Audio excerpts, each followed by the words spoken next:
అందరికీ నమస్తే. అందరు మంచిగున్నారా? ఈశ్వరప్ప హోమ్ క్లినిక్ సమర్పించు ధూమ్ధామ్ ముచ్చట. ఇక ముచ్చట్లు షురూ చేద్దాం. ముక్క లేనిదే ముద్ద దిగనోళ్ళు చాలా మంది ఉంటారు. వారంలా ఒక్కనాడన్నా కోడి కూరతోని తినకుంటే అస్సలు అన్నం తిననట్టే ఉంటుంది చాలా మందికి కదా. ఇక దినం మన రాష్ట్రంలో లక్షల కిలోల కోడి కూర అమ్ముడు పోతుంది కదా. అసంటుదుల్లా చికెన్ సెంటర్లే బంద్ అయిపోయినాయి కాదు, ఈడ ఆడ అని కాదు, మన రాష్ట్రం అంతటా కోడి కూర దుకాణాలు బంద్ పెట్టిరు. చికెన్ ఏడ దొరకలే. ఎందుకంటే అగో వాళ్ళు చెప్తారు ఇనుర్రి. మాకు మార్జిన్ ఈ బడా కంపెనీలు ఉన్నాయో, పెద్ద కంపెనీలు కార్పొరేట్ సంస్థ ఉందో వాళ్ళు మార్జిన్ తగ్గించడం జరిగింది సార్. గత 6 నెలల నుంచి చాలా నష్టాల బాటలో పడుతున్నాము. దాన్ని కూడా ఆ కంపెనీ కూడా పొయ్యి కూడా 2 సార్లు వివరించడం జరిగింది. వాళ్ళు చాలా లైట్గా తీసుకున్నారు. మీరేం చేశారు అన్న ధోరణితో పోతున్నారు. కాబట్టి మాకు జరుగుతున్న అన్యాయాన్ని గవర్నమెంట్ దృష్టికి పోయే విధంగా ఈరోజు తెలంగాణ వ్యాప్తంగా బంద్కు పిలుపునివ్వడం జరిగింది. స్వచ్ఛందంగా ప్రతి దుకాణం వ్యక్తి రోడ్ల మీద వచ్చి నిరాహార దీక్షలు చేస్తున్నారు. గనట గందుకే రాష్ట్రంలో చికెన్ సెంటర్లు నడిపేటోళ్ళు ఒక మాట అనుకొని దుకాణాలు బంద్ పెట్టిర్రు. వీళ్ళకు కోళ్ళేసే పౌల్ట్రీ కంపెనీళ్ళు లాభాలు ఎక్కువ ఇత్తలేరటనోళ్ళ అసలు వీళ్ళు చేసే కష్టానికి వచ్చే ఆమ్దానికి అస్సలు సంబంధమే ఉంటలేదట. అందుకే జర మాకు అమ్మేటప్పుడు మార్జిన్ రేట్ వెంచూరని డిమాండ్ చేస్తాన్లు. ఇదివరకే ఈ పౌల్ట్రోళ్లకు ఎన్నో మాటలు చెప్పిరట, కానీ వాళ్ళు దేగుడే లేదట ఈ చికెన్ సెంటర్ వాళ్ళను. ఇప్పుడు కిలో మీద ఈ పౌల్ట్రోళ్ళు 26 రూపాయలు లాభం ఇస్తాన్లట. గా 26 రూపాయలు ఏ మూలకు సరిపోతలేవు, దుకాణం నడుచుడు అయితలేదు. కమస్కం 40 రూపాయలన్న వేయమని డిమాండ్ చేస్తాన్లు. ఇక పౌల్ట్రోళ్ళు పట్టించుకోకపోయే వరకల్లా ఇక చికెన్ సెంటర్లు అన్ని బంద్ పెట్టి నిరసన చేసిర్రు. హైదరాబాద్ ఇందిరా పార్క్ కాడ పెద్ద ధర్నా కార్యక్రమం కూడా పెట్టుకున్నారు. వాళ్ళ అగో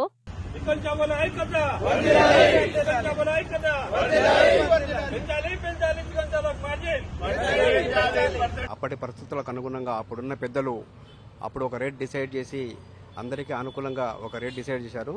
గత 6 నెలల నుండి ఈ బడా కంపెనీ వాళ్ళు రిటైల్ చికెన్ వ్యాపారస్తులకు లాభాలు ఇవ్వకుండా వాళ్ళని చాలా ఆర్థికంగా చాలా ఇబ్బంది పెడుతున్నారు. దీని కారణంగా ఈ రిటైల్ వ్యాపారస్తులు ఎవరు కూడా షాప్ కిరాయిలు కానీ, ఇంటి కిరాయిలు కానీ, పనిపిల్లల జీతాలు కూడా ఇచ్చే పరిస్థితి లేదు. ఆర్థికంగా చాలా దిగజారిపోయి ఉన్నాం. కాబట్టి మేము మా సమస్యను గవర్నమెంట్ దృష్టికి తీసుకువెళ్లాలన్న ఉద్దేశంతో ఈరోజు ఇందిరా పార్క్ దగ్గర ధర్నా చేయడానికి నిర్ణయించుకున్నాము. ఇక ఊళ్ళల్లో కూడా చికెన్ సెంటర్ వాళ్ళు పోటీలు గీటీలు పక్కకు పెట్టి అందరు ఒకటే ర్యాలీలు తీసిర్రు. ఇక ఎవరన్నా చికెన్ సెంటర్లు ఓపెనింగ్ చేస్తే బంద్ పెట్టిచ్చిర్రు. ఇక చికెన్ సెంటర్లు బంద్ అయ్యే వరకల్లా దావతులు వేసుకునేటోళ్లకు ఒక తిప్పల్లా ఇక హోటల్ అంటేనే చికెన్ బిర్యానీ అయ్యే. ఇక హోటళ్లకు కూడా జర్ర ఎటమటం అవుతున్నాయి. కానీ అదేందో మన జనాలకు ఏదన్నా దొరకనప్పుడే అదే కావాలని అనిపిస్తుంది. ఇక చికెన్ సెంటర్లు బంద్ అయినాయని ఎరికయ్యే వరకల్లా నీసు దినాలని ఇంకా ఎక్కువ కాశి పెరిగినట్టున్నది. అందుకే ఒక్క దుకాణం అన్నా తెరిచుండకపోతుందా అని రౌండ్లేసిర్రు. ఇక దుకాణాలు బంద్ అయినాయని ఎరికయ్యే వరకల్లా ఇక షాపుల మీద పడ్డారు. ఇంకెందిగా చేపలకు మటన్ కు గిరాకు బాగా పెరిగింది. సందు మోకా చూసుకొని వాళ్ళు కూడా రేట్లు పెంచిరట. మరి చికెన్ సెంటర్ వాళ్ళ డిమాండ్లు ఎన్నడు తీరుతాయో, ఈ దుకాణాలు ఎప్పుడు తెరుస్తారో తెలియాల్సి ఉన్నది. అప్పటిదాకా ఏదో సినిమాలో చూయించినట్టు కోడిని చూసుకుంటా కూరగాయలు తిండే అని ఫిక్స్ అవుతుర్రు కొందరు. ఇప్పుడు మనం యాదాద్రి జిల్లాకు పోదాం. మోత్కూరు సహకార బ్యాంకులో పనిచేసే నౌకర్ల పనితనం చూడాలి. అసలు వాళ్ళ పనితనం, డ్యూటీల వాళ్ళ మీద ఉన్న సిన్సియారిటీ చూస్తే మీకు చక్కెర వస్తుంది కావచ్చు. ఇప్పటికీ కొలువులు చేసేటోళ్ళు కొందరు పడిపోయారట బ్యాంకుల. మరి గట్టెటను అరుచుకుందాం కానీ. గిదేనుల్లా మోత్కూరులో ఉన్న సహకార సంఘం బ్యాంకు ఎట్కే కదా మన రైతులకు లోన్లు, విత్తనాలు, ఎరువులు ఇచ్చే చిన్నపాటి బ్యాంకులు అన్నట్టు. అగో చూడు ఎంత సీరియస్గా డ్యూటీ చేస్తానులో ఇన్న నౌకర్లు చేసేటోళ్ళు. వీళ్ళు ఎంత సీరియస్ అంటే అర్ధరాత్రి కూడా బ్యాంకుల్లా పని చేస్తూనే ఉన్నారు. గంత పనివంతులు అన్నట్టు. ఆ పనివంతుల ముంగట ఏమున్నదో పరీక్ష పెట్టి చూడురి.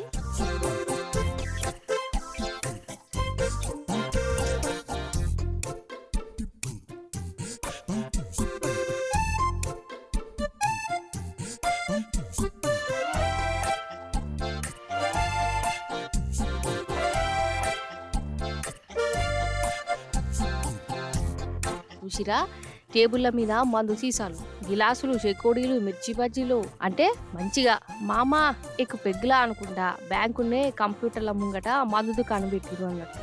అది కూడా అర్ధరాత్రి పూట. అంటే బ్యాంకును కూడా బార్ను చేసిన మహానుభావులు వీళ్ళే. అయితే నడిమిట్లో ఉన్న బోకరగాలతోని ఈ బ్యాంకులో పనిచేసేటోళ్ళు సాయిత బట్టి లంచం ముచ్చట చెప్పిన వాళ్ళకే లోన్లు ఇచ్చే కార్యం పెడుతురట. అందుకే గిట్ట బ్యాంకులనే మందు దావతులు చేసుకుంటున్నారు. రైతులే చెప్తున్నారు ఈ మాట. ఎంత ఘోరం చెప్పు. అసలు బ్యాంకులనే గిట్ల చేస్తున్నారంటే అసలు వాళ్ళు ఆఫీసర్లేనా, ఇది బ్యాంకేనా? అసలు ఏమనుకుంటున్నారు? ఎంత ధైర్యం అసలు, ఎవరిచ్చిన హిమ్మతి ఏందో ఏమో. రాను రాను నేరి అద్మానం అవుతురు. ఇప్పుడు ఆంధ్ర చంద్రాల సారు వారి కొన్ని ఆనుముత్యాలు చెప్పాలి మీకు. సారు నోరెంబడి అప్పుడప్పుడు కొన్ని ముత్యాలు రాలుతుంటాయి కదా. లోకంలో ఏది జరిగినా వాటన్నిటికీ కర్త కర్మ క్రియ నేనే అని చెప్పుకుంటాడు కదా. అందుకే సార్ పేరు ముద్దుగా నేనే సార్ అని కూడా పిలుచుకుంటారు. మరి లేటెస్ట్గా సారు వారి ఖాతాలా ఏమేసుకున్నాడో వినాలి మీరు. గంతే. ఆగో మన విజనరీ చంద్రబాబు సారు ఆంధ్రాల ఒక ఇంటి గృహప్రవేశానికి పోయిండుల్లా. ఇల్లంతా అటు ఇటు తిరుక్కుంటా బోర్డు తగిలించుకుంటా వాళ్ళను వీళ్ళను పలకరించుకుంటున్నాడు. అందరినీ గీ అక్క చంద్రాల సార్ కాడికి పోయి ఏమన్నదంటే, ఏంటమ్మా సార్ మా అబ్బాయికి డిగ్రీ ఉంది సార్, జాబ్ లేదు, ఖాళీ కూర్చోన్నాడు సార్. అది ఇల్లే ఎట్ట ఇల్లు ఇచ్చారు, అట్ట జాబ్ కూడా చూపిస్తుంది. ఇన్నారు కదా ఏమన్నదో. నా కొడుకు డిగ్రీ చేసిండు సార్, ఏదైనా నౌకరీ ప్యూరి మీకు పుణ్యం ఉంటదని చెప్పింది. మరి డిగ్రీ చదివిన ఆమె కొడుకు చంద్ర సారు ఏం తోమో చూయించిండో మీరు వినాలే. తీసుకొని వీళ్ళకి ఒక ఆటో ఇప్పించండి, తీసుకొని వీళ్ళకి ఒక ఆటో ఇప్పించండి. వారేవా, సార్ అంటే సారే పోరి విజరని అని గిందుకే అంటారు కావచ్చు.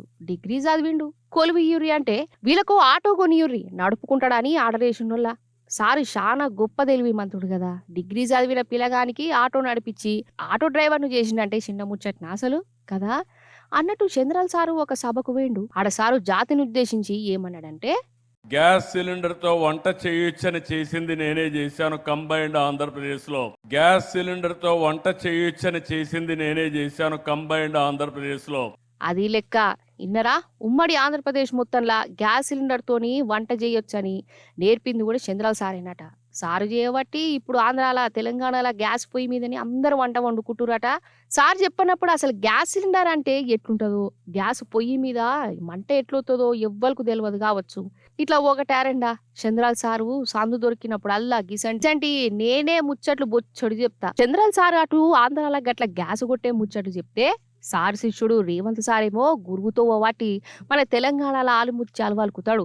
అయ్యో మీకెరుకున్నదే కదా గా బాక్రానంగల్ ప్రాజెక్టు, దిల్సుఖ్ నగర్ లా విమానాల దుకాణం, హైదరాబాద్ లో 3 సముద్రాలు, ఒడ్డే లేని తెలంగాణ రాష్ట్రం. గిట్లా ఒకటారెండా గురువుతోని పోటీ పడుకుంటా గురువుని మించే శిష్యుడు అవుతుండ అన్నట్టు. మరి పోటీలా ఎవరు గెలుస్తారో మీరే డిసైడ్ చేయాలి.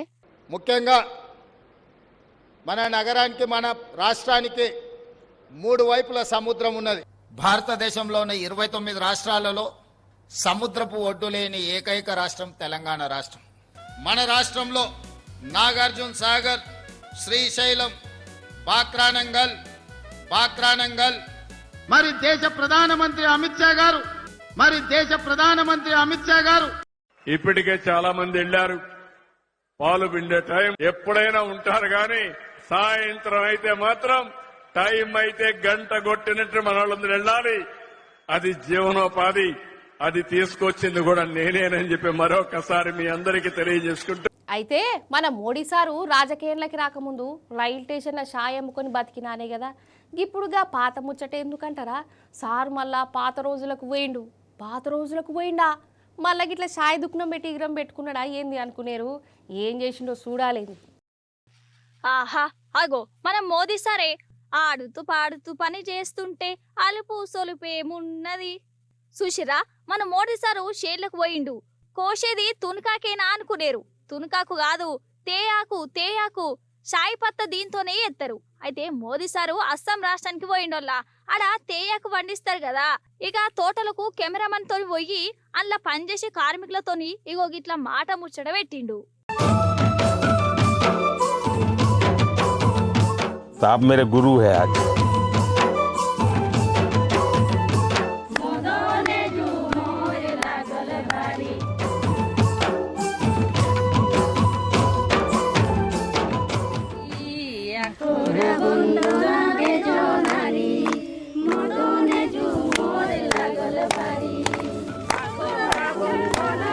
చూడు తమ్ముడు ముచ్చట పెట్టుకుంటా ఆకులు కూడా కోస్తాండు. ఇక ఈ అక్కలేమో ప్రధాని సార్కు ఆకులు కోసే తరీక చెప్పుకుంటా వాళ్ళ కష్ట సుఖాలు పంచుకున్నారోళ్ళ.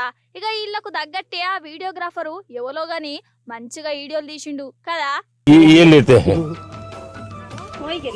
तो डांगो जब ऊपर होता है ऐसे हाँ चलिए आपने मुझे सिखा दिया तो आप मेरे गुरु है आज। अच्छा बच्चों को पढ़ाते हैं भी 10 में गया है। तो 10 में गया आपका बच्चा बीए कंप्लीट किया। अरे वाह करम पूजा बड़ी रे सुंदर हमरा नाची बोगाई बो खेल बोझुई।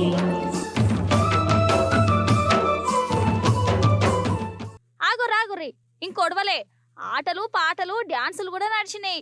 ఇక ఆ అక్కలందరూ మన మోడీ సార్ ఒక్కరిని నడిమిట్ల నిలబెట్టి ఇగో గిట్ల వాళ్ళ భాషల పాటలు పాడుకుంటా ఆడిర్రు. ఇక సారు కూడా సప్పట్లు కొట్టుకుంటా సంబరపడ్డాడు. ఇక తేయాకు కార్మికులతోని మాట్లాడాడు. నాకు దిల్కుష్ అనిపించింది. వాళ్ళందరూ నా మనసుల్నే ఉన్నారని చెప్పుకొచ్చిండు మోదీ సారు.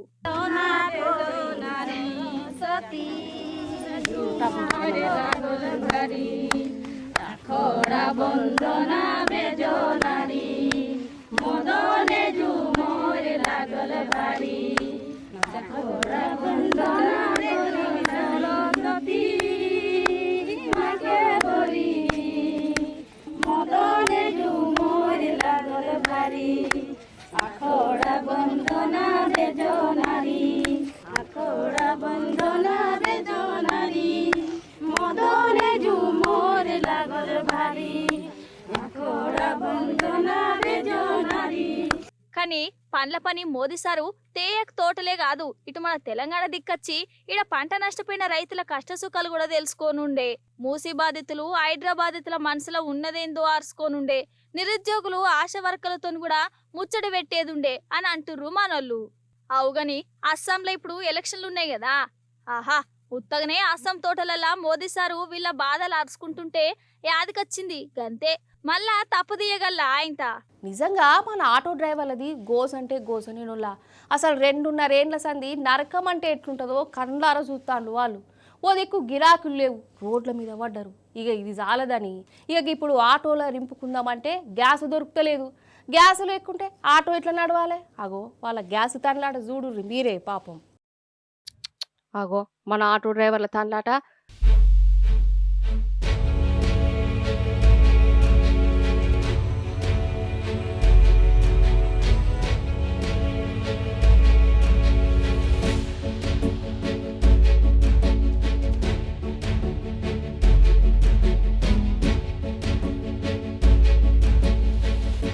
అటు మన సెంటర్ సర్కారోళ్ళు ఇటు మన రేవంత్ సర్కారోళ్ళు పనితనంతోని వీళ్ళు మళ్ళా రోడ్డు మీద పడ్డరు. అసలు రోజులెట్లా గడవాలరా భగవంతా అని నెత్తి పట్టుకుంటురు. యుద్ధం చేయబట్టి ఇటు మనకెళ్ళి గ్యాస్ కరువు వచ్చే కదా. ఇప్పుడు చాలా మటుకు ఆటోలు గ్యాస్ అయినాయి. ఆగో ఇప్పుడు గదే తిప్పలైతున్నది. బంకులల్లో గ్యాసు దొరుకుడే లేదు, ఆటోపై కదులుడు లేదు. అసలు ఏ రోజుకు ఆ రోజు పని చేసుకుంటేనే వీళ్ళకు ఇల్లు వెళ్తుందా? ఆటో నడపకంటే ఎట్లా మరి? ఇప్పటికే ఈ ఫ్రీ బస్సు చేయబట్టి ఆటోలకు గిరాకు లేకుంటాయి. అప్పులు ఫైనాన్సులు గట్టలేక తిప్పలు పడుతురు. కమ్సెకం తినేతందుకన్నా 100-200 కమ్మ ఇద్దామంటే ఇప్పుడు గ్యాస్ కరువు వచ్చే బంకుల ముంగట పెద్ద పెద్ద లైన్లు కట్టిన ఆటోలు. ఇక ఇది చాలదని దొరికిందే సందనుకొని బంకులలో బ్లాకులు అమ్ముతురట ఎక్కువ రేటుకు. ఎంత అన్యాయం ఇది! ఇక ఆటో డ్రైవర్లు కూడా రోడ్డు మీద కచ్చిరు, ర్యాలీలు తీసిరు, దిష్టి బొమ్మలు గాలబెట్టిరు, మా కడుపు కొట్టద్దని డిమాండ్ చేస్తురు.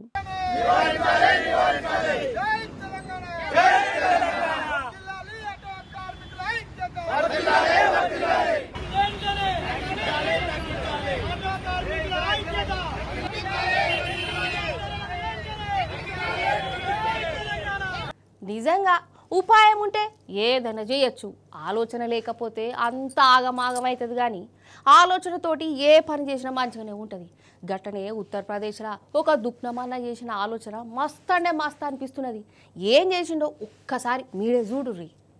ఇరాన్ ఇజ్రాయెల్ యుద్ధంతో ఏమన్నా తిప్పలొచ్చినాయా? పెట్రోల్ దొరుకుడు కష్టమైంది. గ్యాస్ గురించి అయితే ఓ లొల్లే నడిచింది. అక్కడక్కడ గ్యాస్ దొంగతనాలు కూడా నడిచినాయి. సిలిండర్లు దొరక్క హోటళ్లు ఇక కట్టెల పొయ్యిలకు పని చెప్పిర్రల్లా. అయితే ఉత్తరప్రదేశ్లోని ప్రయాగ్రాజ్లా జిలేబీల దుకాణం నడుపుకునే గీ అన్నకు గ్యాస్ సిలిండర్లు దొరకక కట్టెలు కొనేందుకు పైసలు ఎల్లక ఒక ఉపాయం చేసిండు. పాడైపోయిన ఇంజన్ ఆయిల్ తోటి పొయ్యి వెలిగించి జిలేబీల దుకాణం నడుపుకుంటుండు.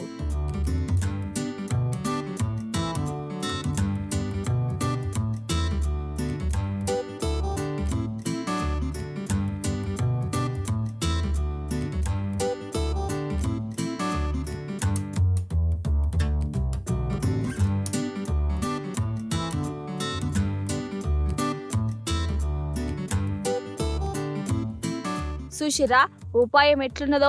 పొయ్యి కాడ ఒక బాటిల్ కట్టి అందులోకెళ్ళి ఒక్కొక్క సుక్క ఇంజన్ ఆయిల్ పడేటట్టు చేసిండు. మంచిగా మంటలేస్తుంది. అయితే ఈ పనికిరాని ఇంజన్ ఆయిల్ కు అయ్యే ఖర్చు గ్యాస్ కంటే చాలా తక్కువ అవుతుందట. అప్పటికంటే ఇప్పుడే లాభాలు బాగా వస్తున్నాయట. ఇక రేపు గ్యాస్ కరువు లేకున్నా సిలిండర్లు ఎన్నంటే అన్ని దొరికినా గానీ ఈయన మాత్రం ఖరాబ్ అయిపోయిన ఇంజన్ ఆయిల్ తోని దుకాణం నడుపుకునే తట్టున్నాడు కదా. ఆకలైనప్పుడే ఆలోచనలు ఎక్కువ పుడతాయని అంటారు కదా. ఇగో ఈయనకు గట్టనే వచ్చింది ఈ ఆలోచన. చూసిరు కదా, ఇది వాళ్ళ ముచ్చట్లు. మళ్ళీ వచ్చే పారి మంచి మంచి ముచ్చటను పట్టుకొని వస్తా ఉంటా మరి.